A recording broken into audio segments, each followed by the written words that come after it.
On April 15, 1912, when the RMS Titanic slipped beneath the icy waters of the North Atlantic, it took 1,217 souls with it.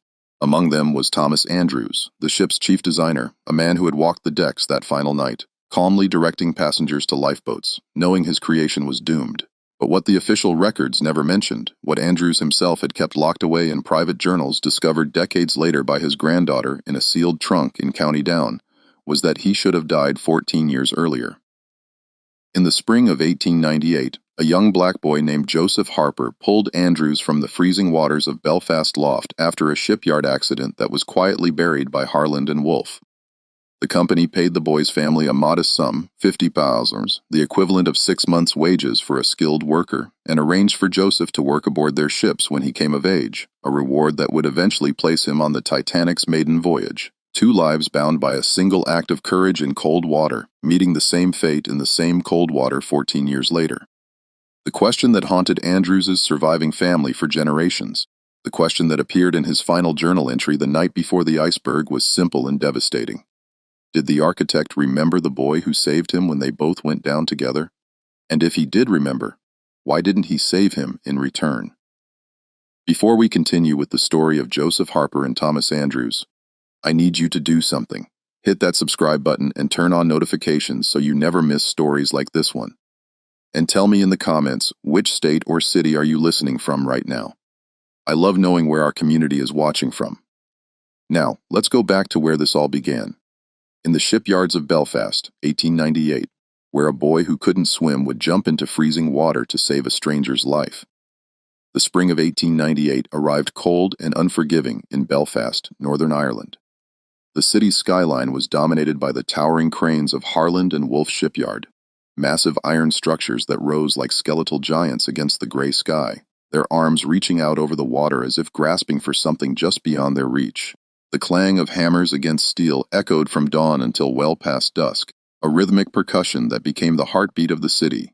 This was the heart of the British Empire's shipbuilding industry, where vessels of unprecedented size and ambition were taking shape, where men spoke in measurements and tonnage, where fortunes were made and lives were lost in equal measure.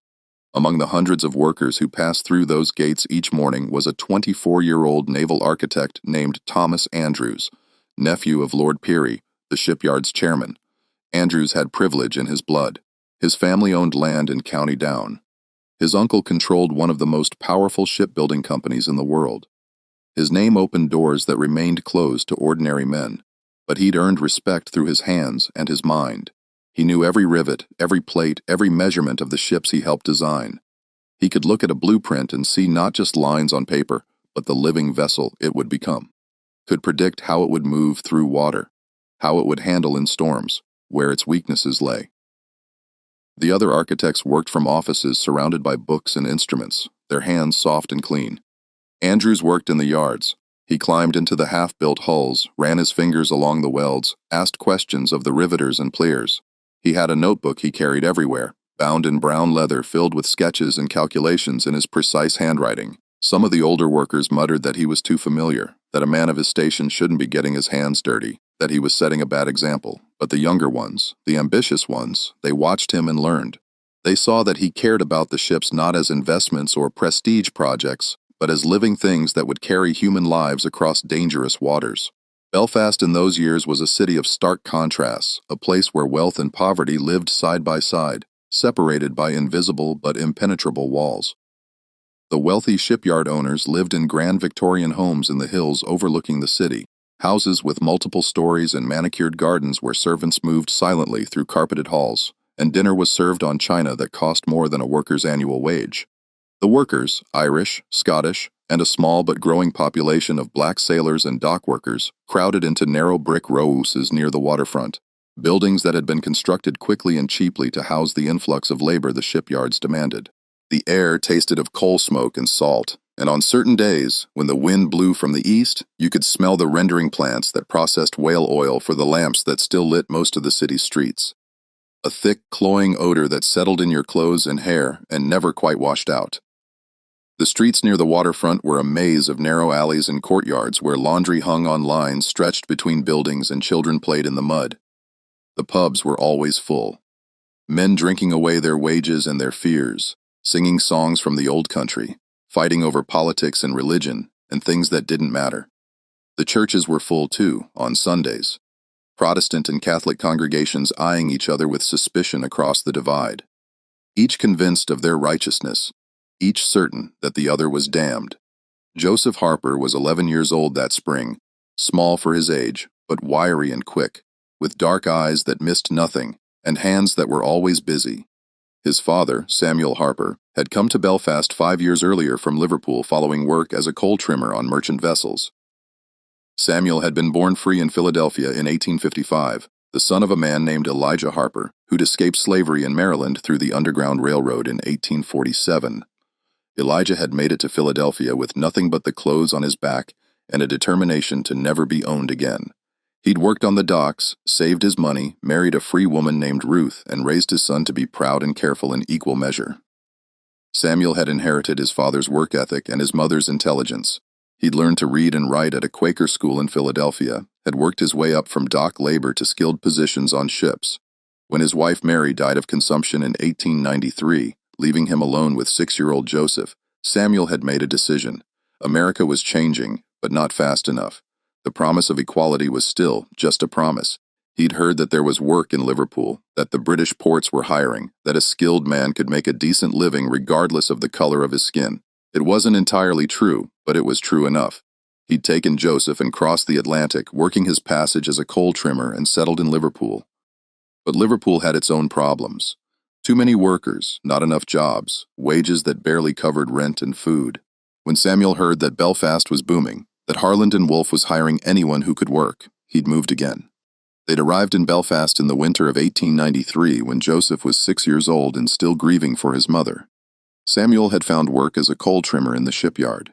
Brutal labor that involved shoveling coal into the furnaces of ships being tested, working in heat that could kill a man, breathing air thick with coal dust that turned your lungs black.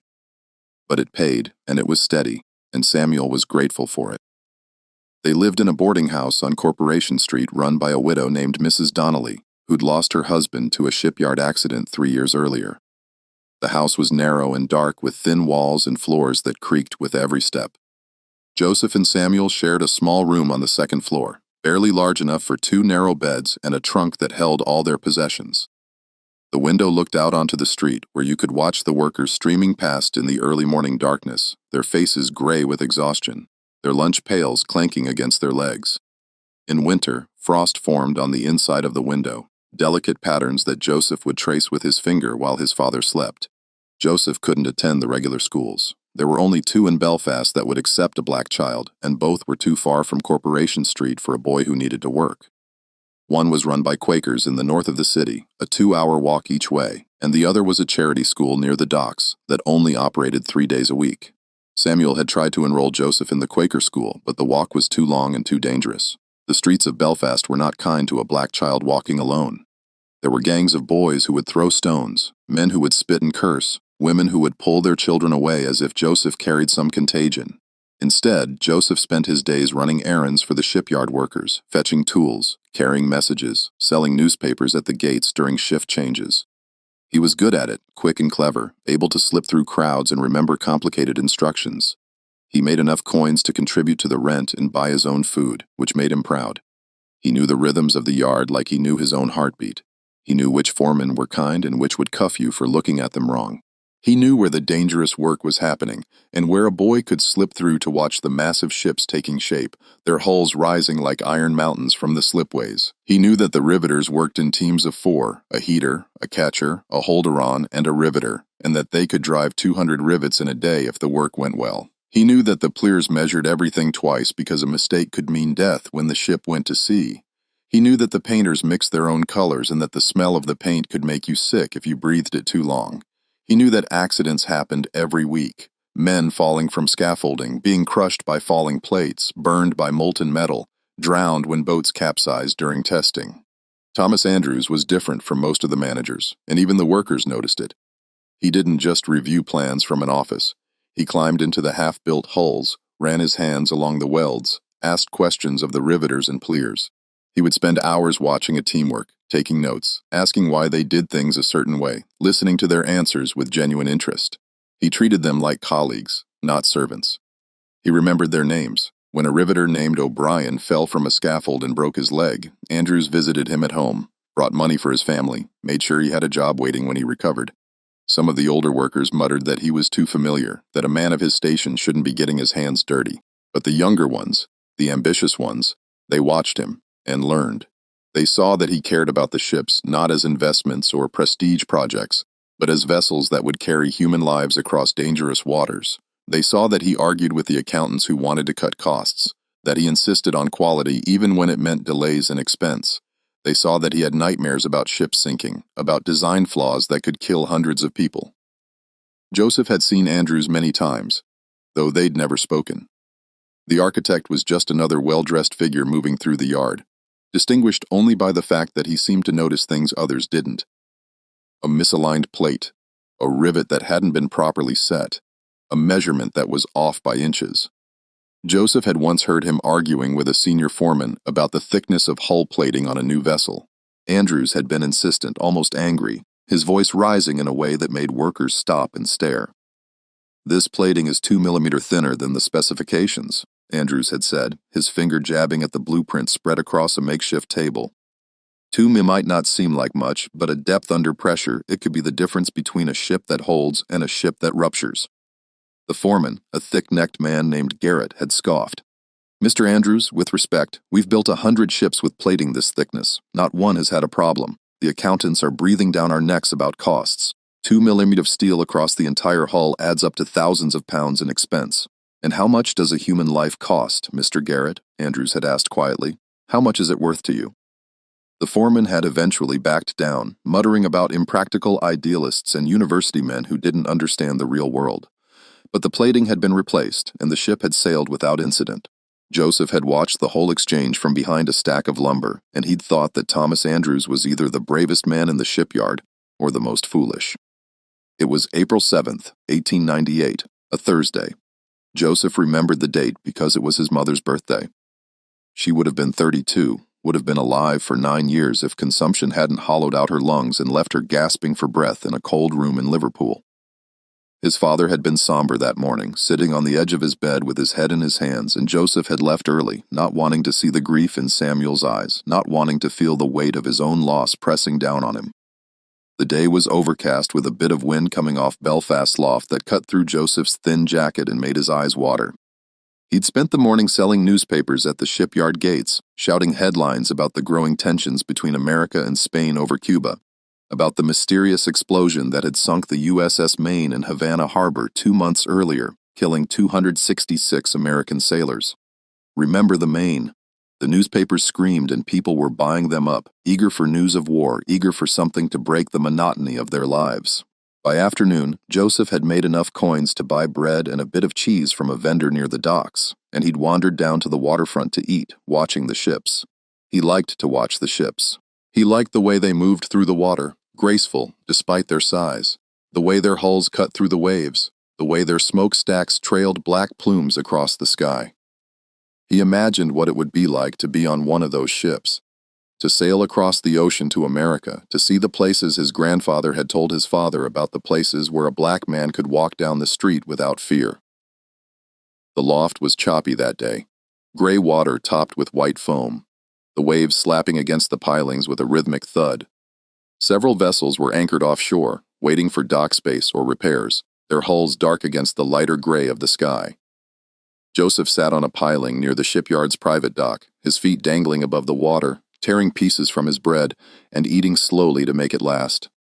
The cheese was sharp and salty, and he savored each bite, knowing it might be the only substantial food he'd have until his father came home with whatever Mrs. Donnelly was serving for dinner. That's when he heard the shouting. At first, it was just raised voices from the direction of the shipyard's private dock, where smaller boats fed managers and inspectors out to ships at anchor. Joseph turned and saw a cluster of men in dark coats standing at the dock's edge, pointing at the water. One of them was running back toward the main yard, his coat flapping behind him like the wings of a panicked bird. Something was wrong. Joseph could feel it in the sudden tension in the air, in the way the other workers were stopping what they were doing and turning to look. Joseph jumped down from the piling and ran toward the commotion, his bread forgotten, his heart suddenly pounding. As he got closer, He could see what had happened. A small launch, one of the shipyard's motorboats, maybe 20 feet long with a small steam engine, had capsized about 30 yards from the dock. The boat's hull was visible, dark wood bobbing in the rough water like the back of some great beast. Two men were clinging to it, shouting for help, their faces pale with cold and fear. A third man was in the water, separate from the boat, his arms flailing, his head going under and coming back up, his mouth open in a soundless scream. The men on the dock were yelling, but no one was moving. Joseph heard fragments of their panic. "Get a rope. Where's the harbor master? Someone fetch a boat. He's going under." But they were just standing there frozen, watching a man drown 30 yards away. The water was brutally cold. Joseph knew that. His father had told him stories of men who'd fallen into the loft in winter and died within minutes.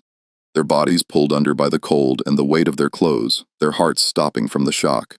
The man in the water went under. He came back up, gasping, his arms moving more slowly now, his movements becoming sluggish.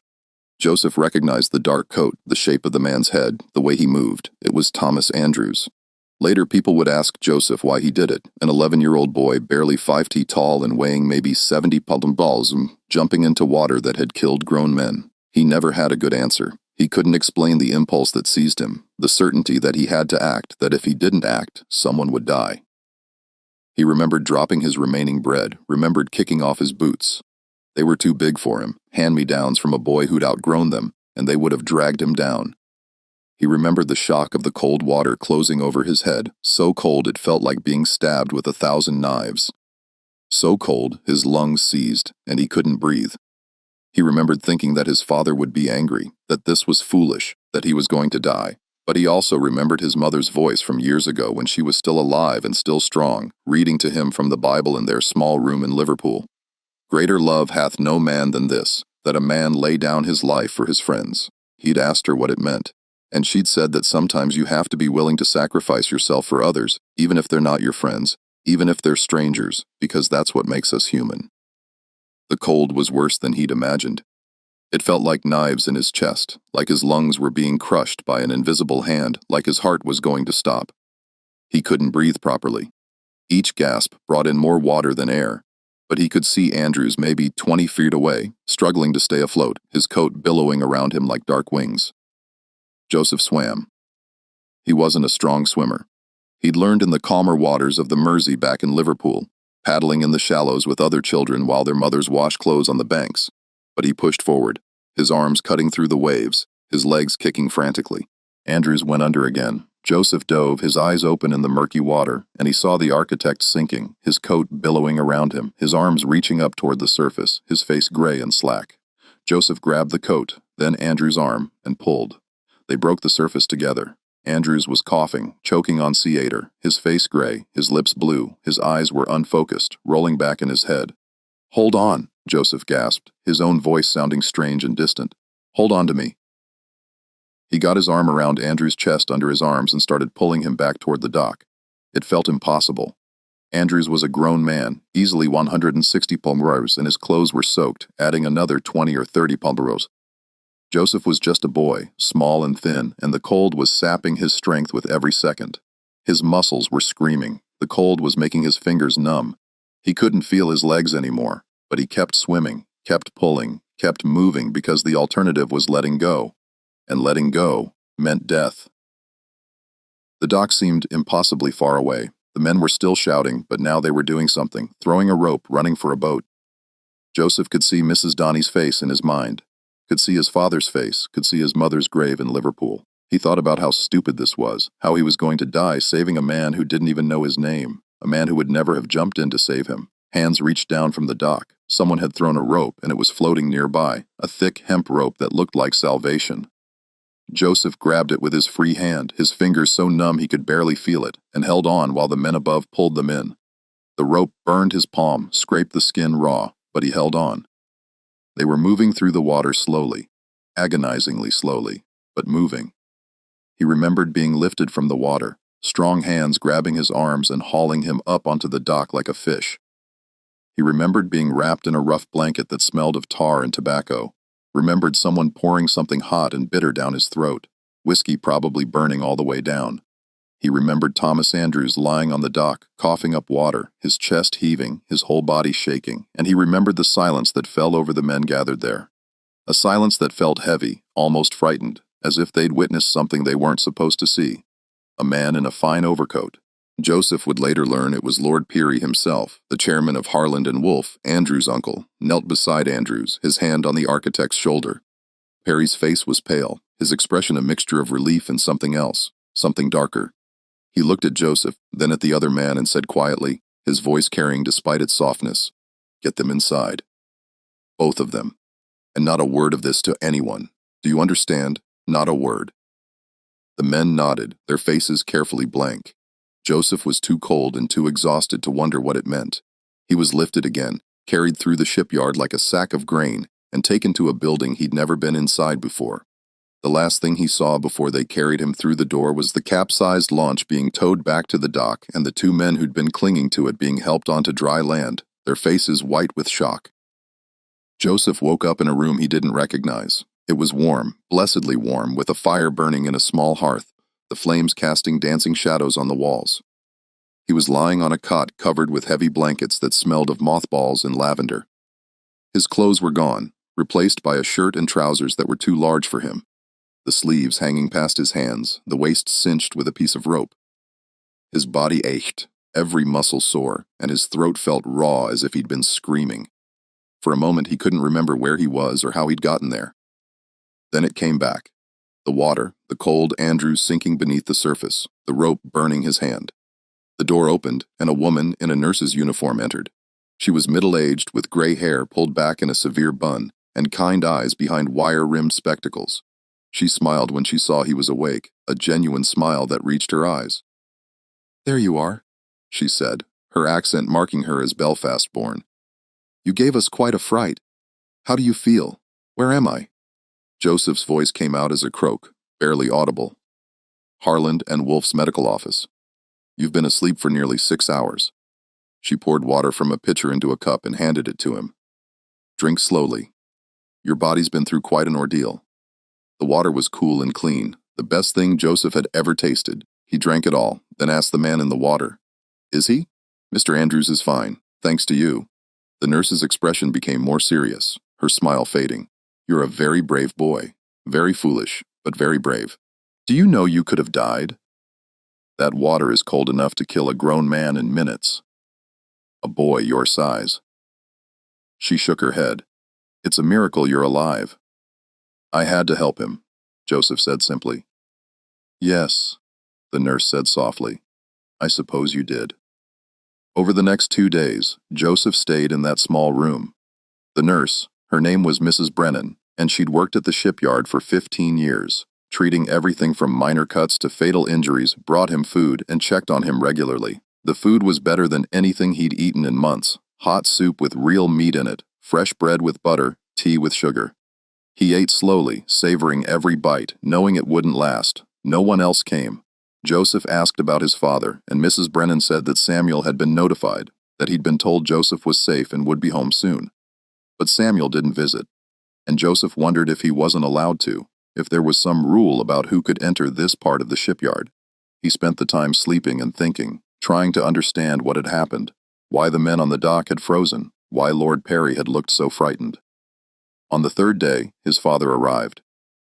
Samuel Harper stood in the doorway for a long moment, just looking at his son, his face a mixture of relief and anger and something else Joseph couldn't quite identify. Fear, perhaps, or pride. Then he crossed the room in 3 long strides and pulled Joseph into a fierce hug so tight Joseph could barely breathe. "Don't you ever do something like that again," Samuel whispered, his voice rough. "Do you hear me? Don't you ever." "I'm sorry, Papa. You could have died." Samuel pulled back, his hands on Joseph's shoulders, his eyes searching Joseph's face. "That water would have killed you. You can barely swim. What were you thinking?" "I wasn't thinking," Joseph admitted. I had to help him." Samuel's expression softened slightly. "No, it didn't. And you saved a man's life." He paused, then added, his voice dropping to barely above a whisper. "An important man. They've been asking about you, asking what we need, what they can do for us." That afternoon, Lord Peary himself came to the medical office. He was a tall man with a gray beard and sharp eyes that seemed to see everything, dressed in a suit that probably cost more than Samuel made in a year. He shook Joseph's hand formally as if Joseph were an adult, his grip firm and dry, and thanked him for his courage. Then he turned to Samuel and his expression became businesslike. "Mr. Harper, your son did an extraordinary thing. He saved the life of one of our most valuable employees and my nephew. I want to ensure that his bravery is properly recognized." What followed was a conversation that Joseph only partially understood. Peary spoke of compensation of opportunities of gratitude. Samuel listened carefully, his face unreadable, asking occasional questions in a quiet voice. Finally, Peary made his offer, a sum of £50, more money than Samuel made in 6 months of brutal labor in the coal holds, and a position for Joseph aboard one of Harland and Wolff's ships when he came of age. Training as a steward with the possibility of advancement. "It's a good life," Peary said, his voice smooth and persuasive. "Steady work, travel, a future better than the docks, better than what most boys like him can hope for." Samuel looked at his son, then back at Peary, and the other matter. Peary's expression hardened slightly, his eyes growing cold. "The incident has been recorded as an accident during routine maintenance. Mr. Andrews was inspecting a launch when it capsized due to mechanical failure. He was rescued by shipyard personnel. There will be no public mention of your son's involvement." "Why?" Joseph asked. The adults turned to look at him, surprised that he'd spoken. "Why can't people know?" Peary's smile was thin, not reaching his eyes. "Because, young man, it would raise questions we'd prefer not to answer. Questions about why a senior architect was on that boat without proper safety measures. Questions about the boat's maintenance. Questions that could damage the company's reputation." He paused, choosing his words carefully, "and because it would draw attention to you and your father."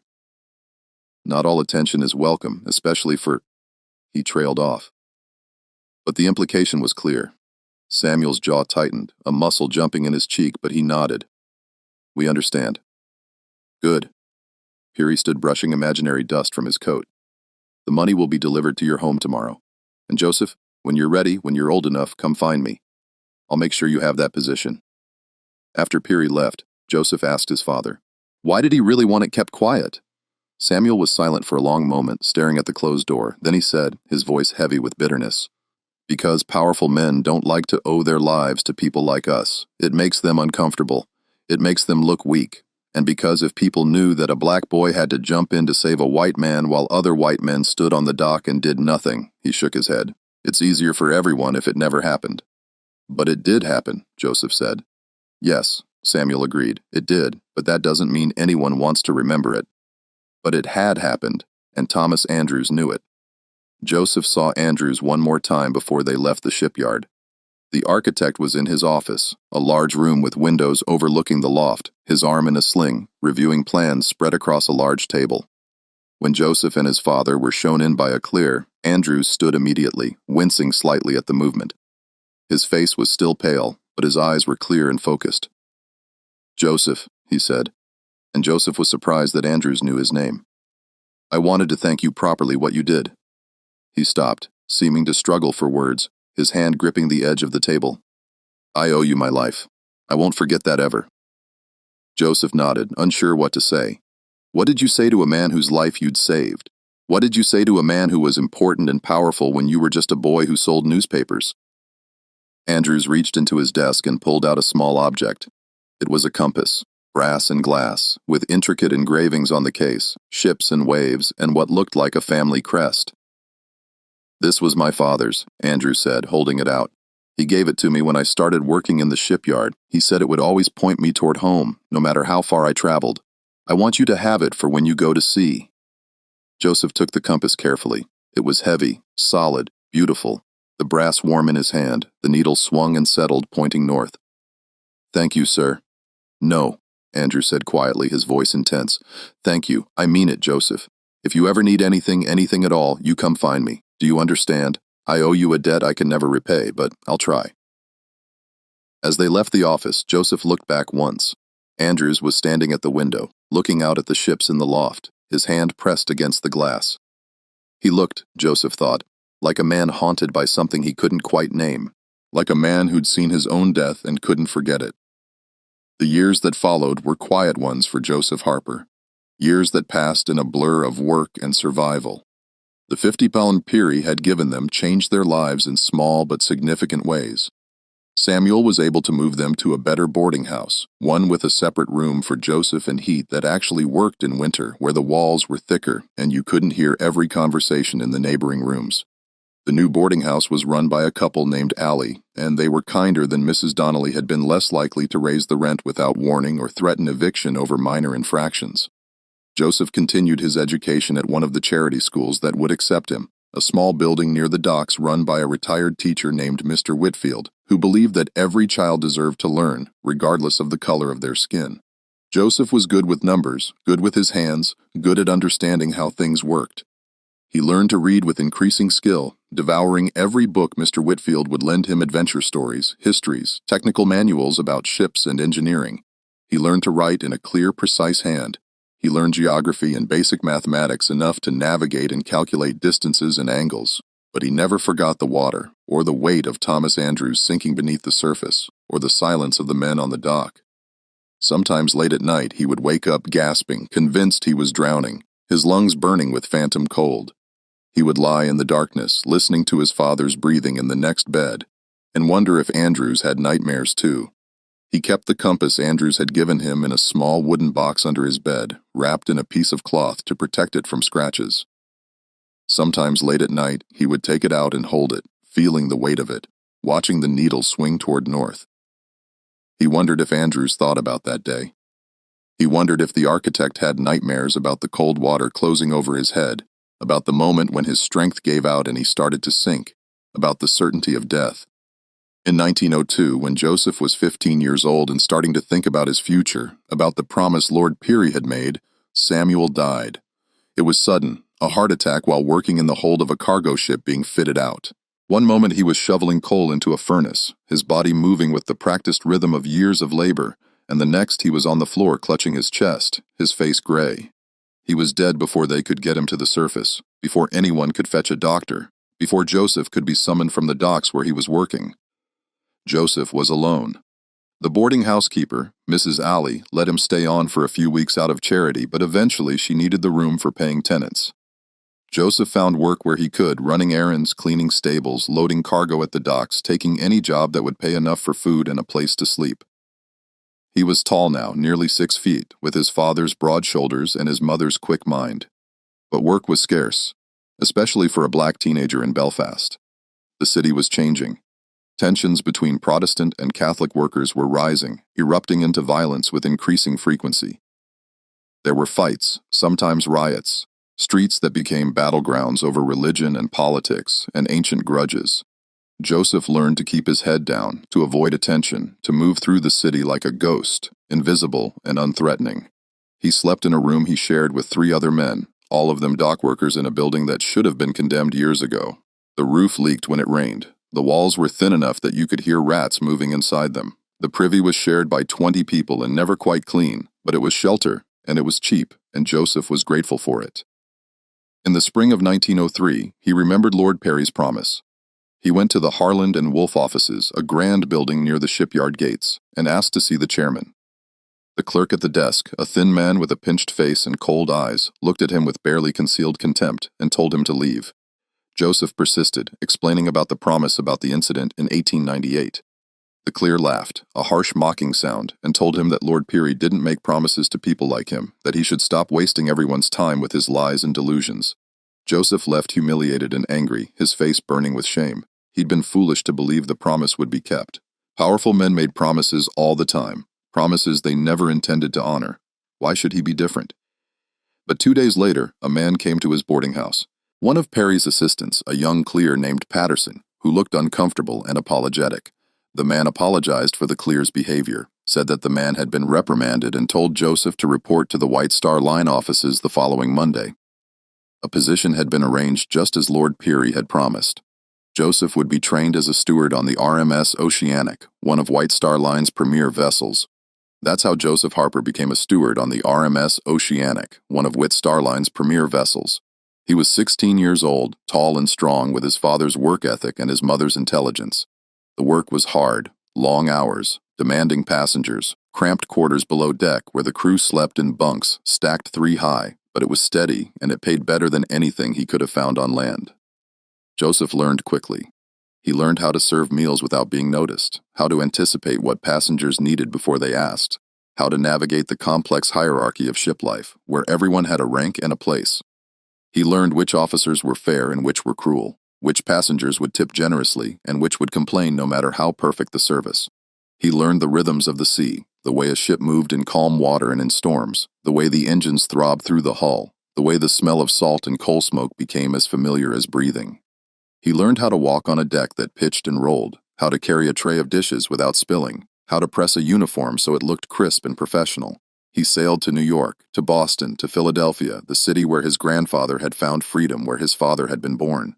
He saw the Statue of Liberty rising from the harbor, her torch held high, a symbol of promises that weren't always kept. He saw the crowded tenements of the Lower East Side where immigrants lived 20 to a room working in sweatshops for pennies. He saw the grand hotels where the first-class passengers stayed, buildings with marble lobbies and crystal chandeliers, where a single night's lodging cost more than Joseph made in a month. He sent money back to Belfast to Mrs. Ali to pay for his father's grave marker. A simple stone with Samuel's name and dates. Nothing fancy but permanent.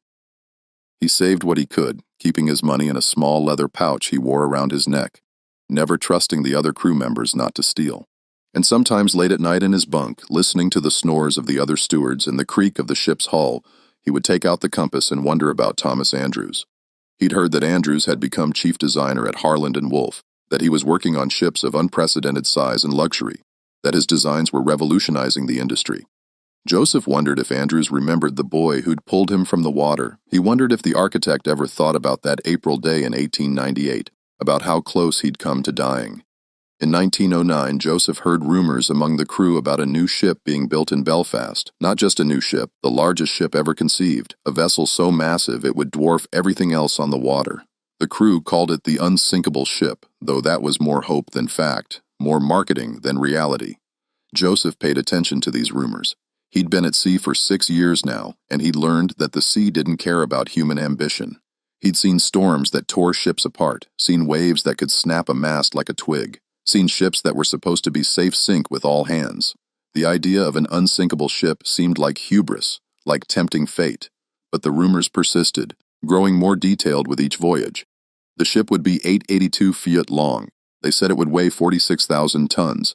It would have 9 decks and accommodations for over 2,400 passengers and crew. It would have a swimming pool, a gymnasium, a Turkish bath, a grand staircase that would be the most beautiful thing ever built. It would be called Titanic, and it would be the pride of the White Star Line. In 1910, when Joseph was back in Belfast between voyages, he walked down to the shipyard. He hadn't been back since his father's death, hadn't wanted to see the place where Samuel had spent his final years breaking his body for other men's profit. But he was curious about the ship, about this vessel that was supposed to be unsinkable. The ship was there, rising from the slipway like a steel mountain, like something from a dream or a nightmare. It was massive, larger than anything Joseph had ever seen, larger than he'd thought possible. The hull stretched for what seemed like miles, a wall of steel plates riveted together rising 8 stories above the ground. Thousands of workers swarmed over it like ants, riveting, welding, building, their hammers, creating a cacophony that could be heard across the city. Massive cranes lifted steel plates into place, each plate weighing tons. Scaffolding covered the hull like a spider's web. Joseph stood at the fence and watched, feeling something he couldn't quite name, or perhaps at the sheer audacity of it, or dread, a cold certainty that something this ambitious, this arrogant, was doomed. He thought about the Greek myths Mr. Whitfield had taught him, about Icarus flying too close to the sun, about the Tower of Babel reaching toward heaven. He thought about hubris and nemesis, about how the gods punished those who reached too high. He asked one of the workers what the ship was called. Titanic, the man said, not looking away from the hull, his voice filled with pride. She's going to be the pride of the White Star Line, biggest, fastest, most luxurious ship ever built. They say she's unsinkable. Who's designing her? Thomas Andrews, Lord Perry's nephew, best naval architect in the world.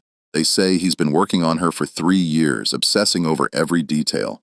They say he barely sleeps, that he's at the yard from dawn to midnight, checking every rivet, every weld, every measurement. Joseph felt something cold settle in his chest. He looked up at the massive ship, at the thousands of rivets holding it together, at the sheer audacity of it. And he thought about Andrews, about the man who'd almost drowned in Belfast Lough, about the promise of safety that this ship represented. He wondered if Andrews remembered what the water felt like, if he remembered the cold and the darkness and the certainty of death. He wondered if that memory haunted his designs, if every ship he built was an attempt to cheat death, to create something that could withstand anything the sea could throw at it. In early 1912, Joseph received word that he'd been selected for the crew of the Titanic's maiden voyage. It was considered an honor. Only the best stewards were chosen for such a prestigious assignment, men with years of experience and spotless records. The ship would sail from Southampton to New York in April, carrying some of the wealthiest people in the world, millionaires, aristocrats, celebrities. Joseph would be assigned to second-class service, attending to passengers who were prosperous but not quite rich enough for first class. Businessmen, professionals, families immigrating to America in comfort. He should have been excited. This was the opportunity of a lifetime, the kind of assignment that could lead to permanent positions on the finest ships in the fleet. That could mean better pay and better accommodations. But instead, Joseph felt uneasy. He couldn't explain it. It was just a feeling, a whisper in the back of his mind that something was wrong, a cold certainty that he shouldn't go. He almost declined. He thought about telling the White Star Line that he was ill, that he couldn't make the voyage, that they should find someone else, but he needed the money. He was 25 years old now, and he'd been saving for years, planning to eventually settle somewhere, maybe open a small business, maybe find a wife and start a family. This voyage would pay well, and it would look good on his record, and he was curious. He wanted to see the ship that Thomas Andrews had built. He wanted to see if it was truly as magnificent as everyone claimed.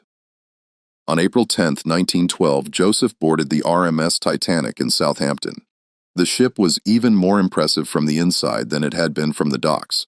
The first-class areas were like palaces, grand staircases with ornate row-iron railings and carved wood panels, ornate woodwork that must have cost a fortune, crystal chandeliers that sparkled like stars, carpets so thick you sank into them with every step. The first-class dining saloon was enormous, with tables set with fine china and silver, with waiters in white jackets moving silently between the tables. Even the second-class accommodations were finer than first class on most other ships. Comfortable cabins with real beds, a dining room with mahogany paneling, a library with leather-bound books. The crew quarters were cramped and plain, but that was expected. Joseph shared a cabin with 3 other stewards, bunks stacked too high, barely enough room to turn around.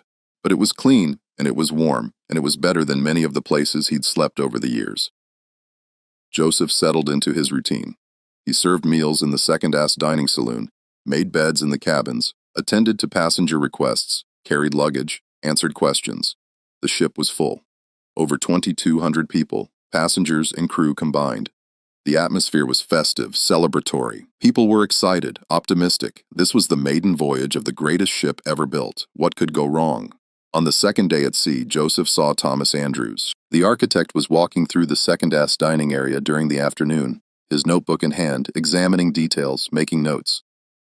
He looked older than Joseph remembered. He would have been 38 now, 14 years since that day in Belfast Lough, but he still had that same intense focus, that same attention to every detail.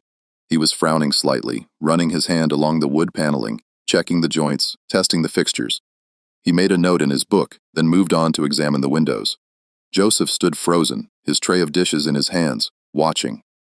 For a moment, he thought about approaching Andrews, about reminding him of that day 14 years ago, about showing him the compass he still carried. But what would he say? Remember when I saved your life and your uncle paid my family to keep quiet about it?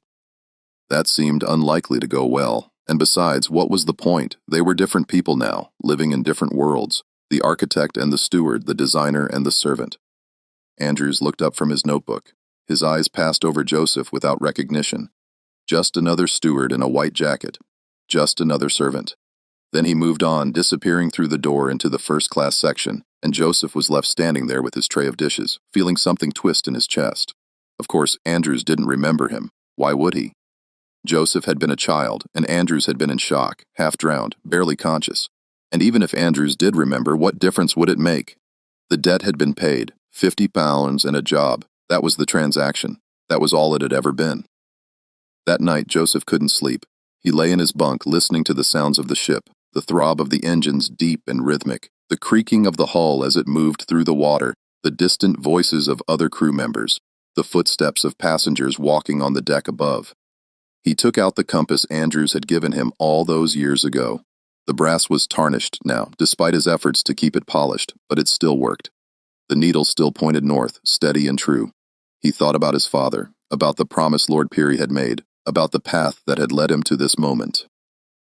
And he thought about the water, about how cold it had been, about how Andrews had looked when Joseph pulled him to the surface, gray-faced, gasping, terrified, his eyes wide with the knowledge of how close he'd come to death. Joseph had saved Andrews' life once. He wondered with a chill that had nothing to do with the temperature, if he would have to do it again. He wondered if that was why he was here. If fate or God or whatever force controlled the universe had brought him to this ship for a reason. The thought was absurd, superstitious, the kind of thing his father would have dismissed. But Joseph couldn't shake it. April 14th, 1912 was a clear, cold night. The sea was calm, almost unnaturally so, like black glass stretching to the horizon, reflecting the stars above. There was no moon, and the darkness was absolute, broken only by the lights of the ship. Joseph had finished his evening duties, clearing the tables after dinner, helping passengers to their cabins, answering questions about tomorrow's arrival in New York, and was heading to his bunk when he felt the ship shudder. It wasn't a violent impact, not the crash you'd expect from a collision, just a strange grinding sensation that ran through the hull. A vibration that lasted maybe 10 seconds and then stopped. The engine stopped too, and the sudden silence was eerie after days of constant throbbing. Joseph stopped in the corridor, listening, feeling the ship's momentum slowly bleeding away. At first, no one seemed particularly concerned. Ships stopped for various reasons: mechanical checks, navigation adjustments, avoiding other vessels. Joseph went up to the deck to see what was happening, pulling his jacket tight against the cold. Other crew members were there looking out at the water, their breath forming clouds in the frigid air. Someone said they'd hit ice. Someone else laughed and said it was nothing, that the ship was unsinkable, that they'd probably just scraped past an iceberg and the captain was being cautious. But Joseph saw the officers' faces, and he knew it wasn't nothing. They were moving with purpose, their expressions grim, speaking in low, urgent voices. Captain Smith was on the bridge, and even from a distance, Joseph could see the tension in his posture. Something was very wrong.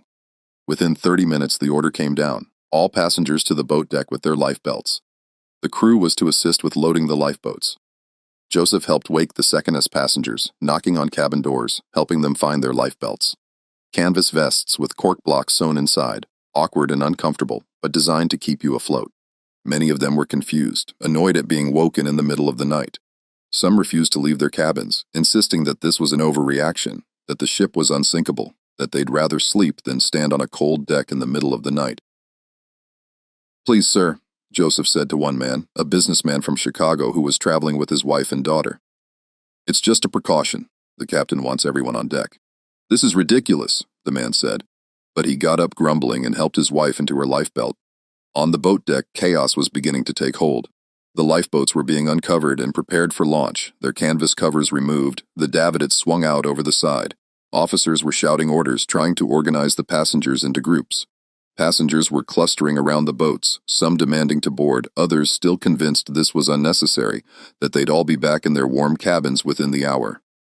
The ship's band had assembled near the grand staircase and was playing ragtime music, trying to keep the atmosphere calm, their instruments bright and cheerful in the cold night air. Joseph saw Thomas Andrews standing near the bridge, talking urgently with Captain Smith. Andrews' face was ashen, his expression desperate. He was gesturing at the ship, at the water, his voice rising, though Joseph couldn't hear the words. Captain Smith was shaking his head, his face grim. Andrews pulled out his notebook, showed the captain something, pointed at his watch. The captain's expression didn't change, but Joseph saw him sag slightly, as if a great weight had settled on his shoulders. The ship was sinking. Joseph understood that now. He could feel it in the way the deck was beginning to tilt. Subtle, but unmistakable.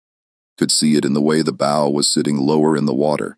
Could read it in the faces of the officers who knew the truth. The unsinkable ship was going down. He helped load passengers into the lifeboats, women and children first. That was the order, the tradition of the sea. But there was confusion about who qualified, about what the rules meant. Were second-class women allowed in the boats or just first class? What about the crew? What about the men? Different officers gave different orders, some strict, some lenient. Some boats launched half-empty because passengers refused to believe the danger, refused to get into a small boat and be lowered into the dark water. Others were so overcrowded they nearly capsized when they hit the water, women and children packed in so tight they could barely move. Joseph worked mechanically, helping people into the boats, untying ropes, following orders, trying not to think about what was happening around him. The night was filled with sounds, crying children, shouting men, the groan of the ship's structure as it bent under the strain, the splash of lifeboats hitting the water. The water was rising up the deck now, inch by inch, flooding through the lower decks, filling the cargo holds in the engine rooms.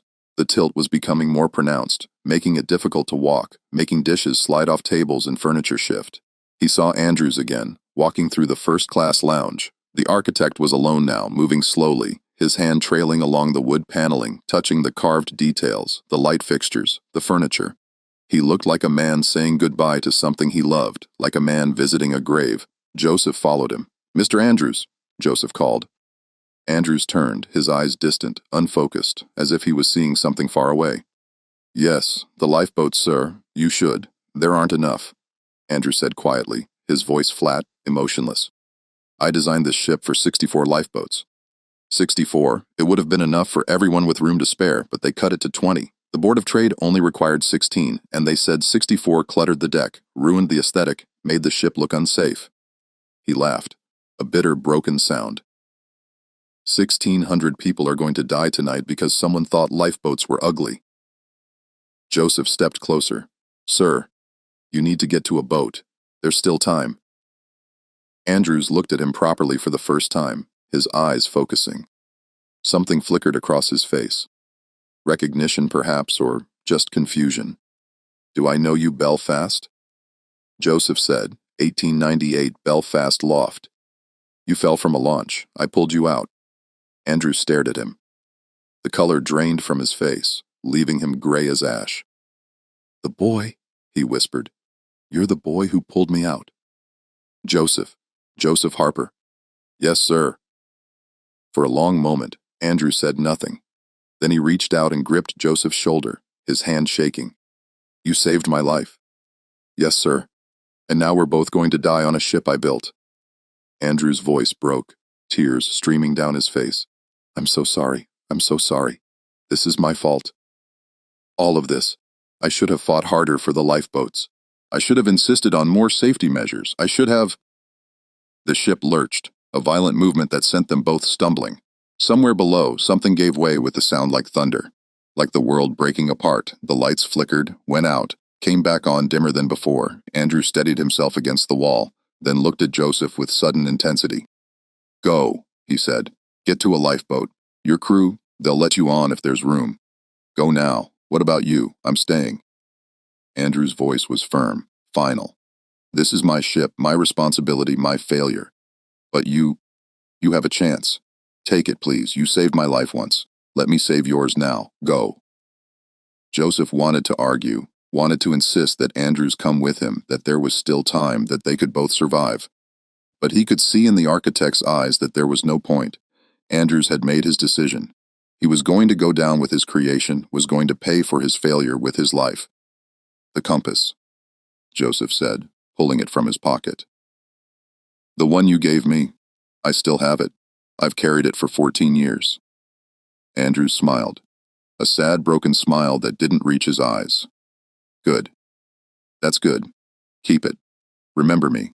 Remember that I tried to build something beautiful, something safe. Remember that I failed." He pushed Joseph gently toward the door. "Go. Live. That's an order. That's the last thing I'll ever ask of you. Live." Joseph went. He ran through the tilting corridors, past passengers who were praying, past crew members who were drinking the last of the ship's liquor, past the band still playing on the deck, their music defiant in the face of death. He reached the boat deck just as the last lifeboat was being prepared for launch. It was Collapsible D, one of the emergency boats, canvas-sided and smaller than the others. An officer was standing guard, only allowing women and children to board, his face set and grim. "Please," Joseph said, his breath coming in gasps. "I'm crew. I can help. Row." "No men," the officer said, not looking at him. "Women and children only. Captain's orders." The ship lurched again, more violently this time. The bow was underwater now, the forward deck completely submerged. The stern was rising out of the sea, the propellers lifting clear of the water, dripping and massive. People were screaming, running, jumping. Some were climbing over the railings, preparing to jump into the water. The band had stopped playing. The lights were flickering, dimming, the generators failing as the water reached them. Joseph looked back at the ship, at the lights still burning in some of the windows, at the hundreds of people still on board, at the massive structure that was breaking apart, its back snapping under the strain. He thought about his father, about his mother, about the life he'd lived, about the choices that had brought him to this moment. He thought about Thomas Andrews standing alone in the first-class lounge, waiting for the end, accepting his fate. The officer wasn't looking, distracted by a woman who was trying to bring her dog into the lifeboat. Joseph climbed over the railing and lowered himself down the side of the ship, hanging by his hands from the deck above the lifeboat. Below him, the water was black and infinite, impossibly far away. He could see chunks of ice floating past, white against the darkness, like pieces of a shattered moon. He let go. The cold was exactly as he remembered, exactly as it had been 14 years ago in Belfast loft. It drove the air from his lungs, seized his muscles, sent shocks of pain through every nerve. Joseph surfaced, gasping, and immediately started swimming away from the ship.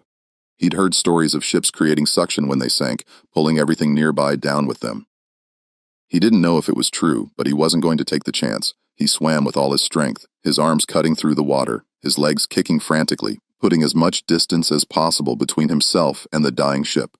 Around him, the water was full of people, hundreds of them, all screaming, all dying, their voices creating a sound like nothing Joseph had ever heard, a chorus of agony and terror that seemed to come from everywhere at once. The cold killed quickly. Joseph knew that from Belfast, from his father's stories. 10 minutes, maybe 15, and hypothermia would shut down their bodies, would stop their hearts, would pull them under. He kept swimming, kept moving, knowing that if he stopped, he would die. That movement was the only thing keeping him alive. The Titanic's stern rose higher and higher, lifting out of the water at an impossible angle, the propellers fully exposed now, massive bronze blades gleaming in the starlight.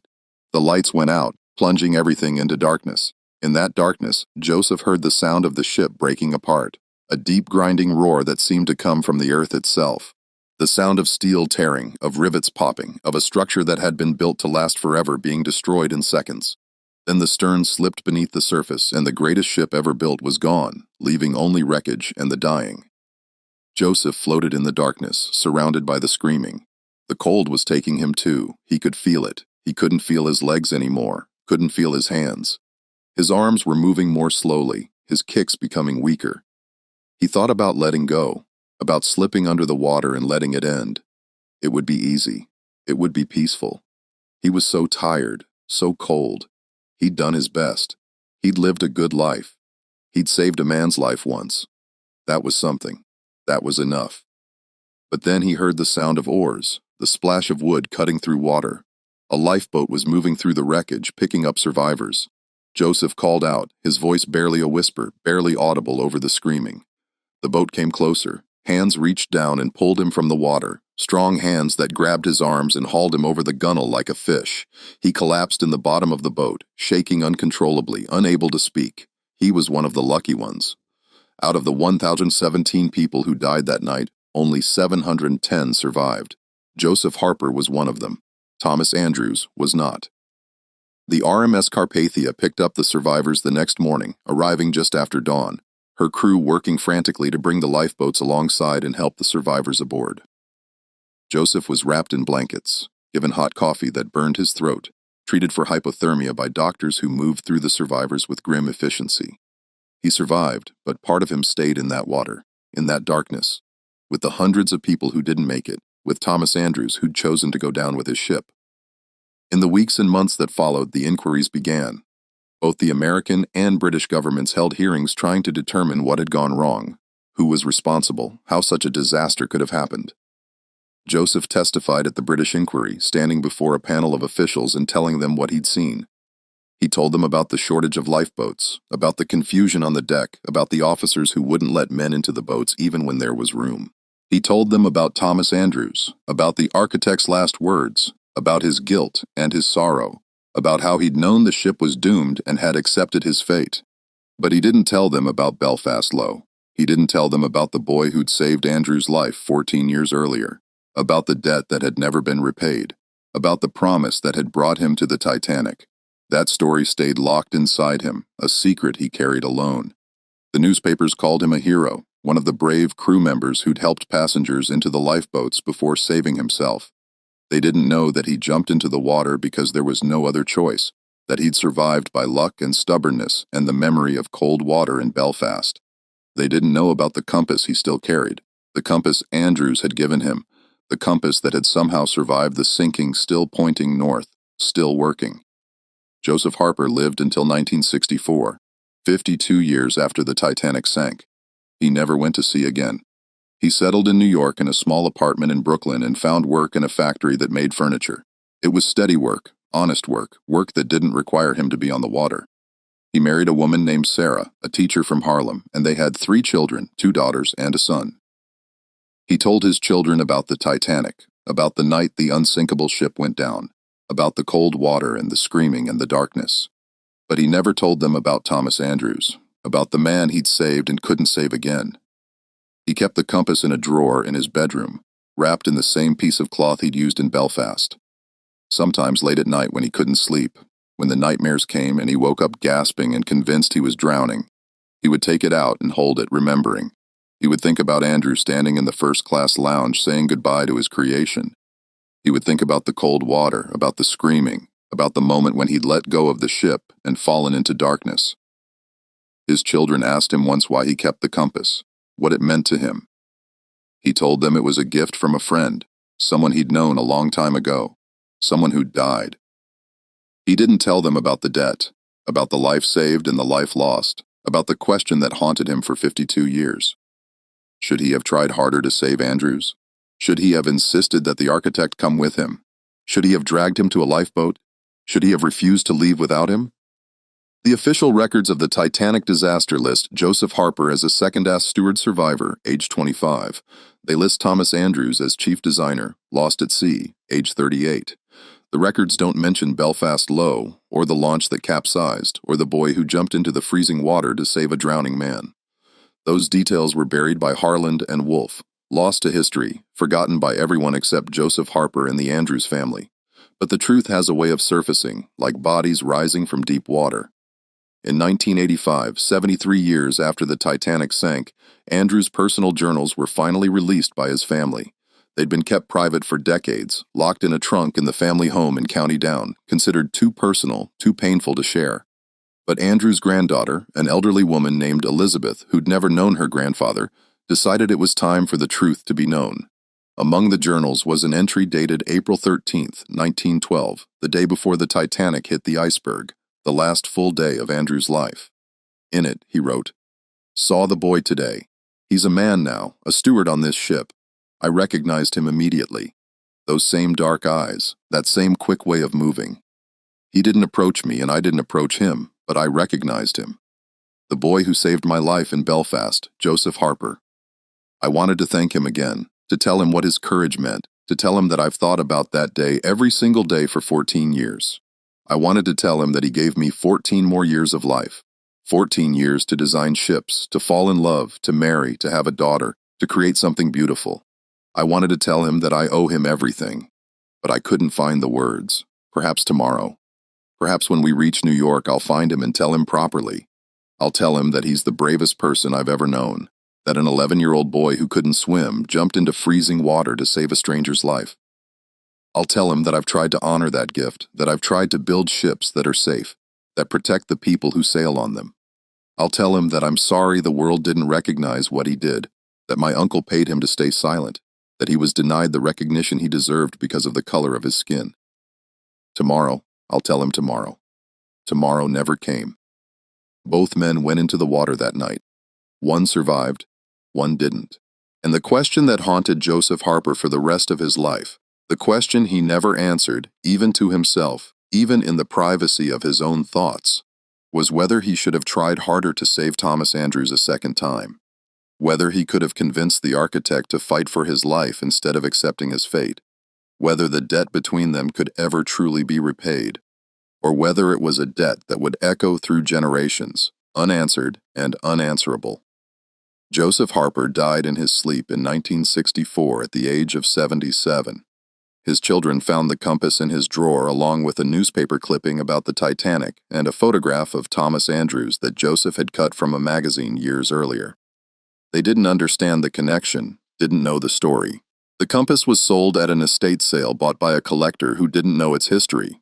It's in a museum now in Belfast in a display about Harland and Wolff. The placard says it belonged to Thomas Andrews, that it was his father's compass, that it was lost in the Titanic disaster. The placard is wrong. The compass survived because Joseph Harper carried it into the water and brought it back out again because he kept it for 52 years as a reminder of a debt that could never be repaid. The sea keeps its secrets, but sometimes if you know where to look, if you dig deep enough into archives and journals and family records, you can find the truth beneath the surface. This is one of those stories, a story of courage and debt, of two lives bound together by water and fate, of a boy who saved a man's life and a man who couldn't save the boy in return. A story that asks us to consider what we owe to those who save us and what price we pay for the ships we build, for the ambitions we pursue, for the promises we make and break.